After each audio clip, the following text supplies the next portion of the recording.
شاء اللہ ولا حول ولا قوة الا باللہ العلی العظیم. اعوذ باللہ من الشیطان اللعین الرجیم. بسم اللہ الرحمن الرحیم.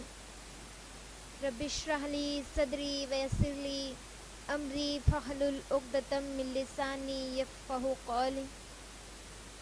اما بعد فقد قال اللہ تبارک و تعالی فی قرآنہ المجید وہو اصدق الصادقین وقولہ الحق. بسم اللہ الرحمن الرحیم. یا بنی اقم الصلاۃ وامر بالمعروف وانہی عن المنکر واصبر علی ما اصابک ان ذلک من عزم الامور. یعنی اے میرے بیٹے، نماز کو قائم کرو، امر بالمعروف و نہی از منکر کرو، یعنی لوگوں کو اچھائیوں کی طرف دعوت دو اور برائیوں سے روکو، اور ان تمام کاموں کے بعد جو بھی مشکلیں، جو بھی مصائب پیش آئیں ان پر باستقامت صبر کرو. جناب لقمان حکیم اپنے بیٹے کو نصیحت کر رہے ہیں، اور اس نصیحت سے ہمیں ایک سیکھ دے رہے ہیں کہ نماز کو قائم کرو.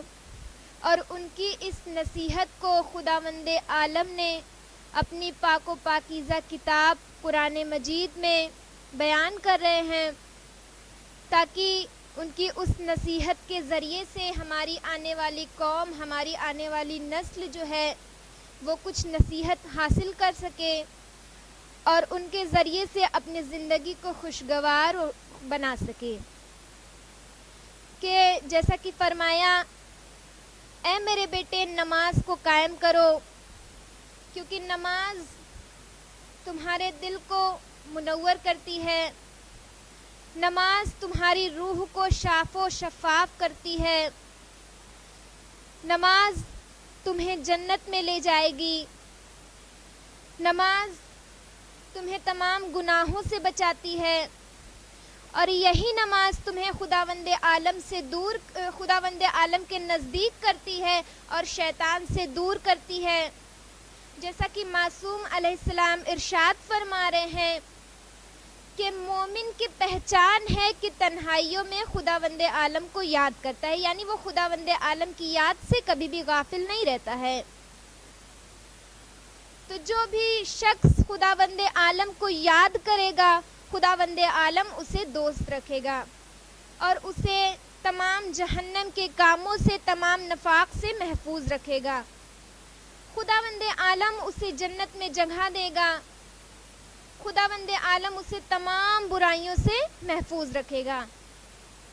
اب خداوند عالم کو یاد کرنے کا مطلب یہ ہرگز نہیں ہے فقط زبانی تذکرہ کرنا، یعنی کہ ہم کہہ رہے ہیں کہ ہم خداوند عالم کو مان رہے ہیں، خداوند عالم کی محبت ہمارے دل میں ہے، تو یہ ہرگز اس کا مطلب نہیں ہے کہ ہم خداوند عالم کو یاد کر رہے ہیں.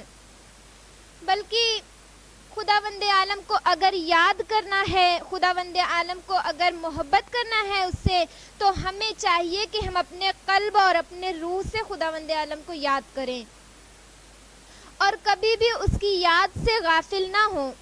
کیونکہ اگر ہم خداوند عالم کی یاد کے بغیر دنیا سے گزر جاتے ہیں تو بعد میں ہم یہی سوچیں گے کہ کاش اس وقت بھی ہم نے خداوند عالم کو یاد کر لیا ہوتا تو شاید آج ہمارے مقام، ہمارے درجات بہت ہی زیادہ بلند ہوتے.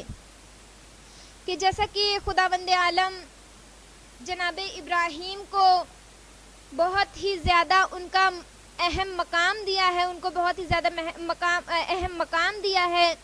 کیونکہ وہ خداوند عالم کو بہت ہی زیادہ یاد کیا کرتے تھے.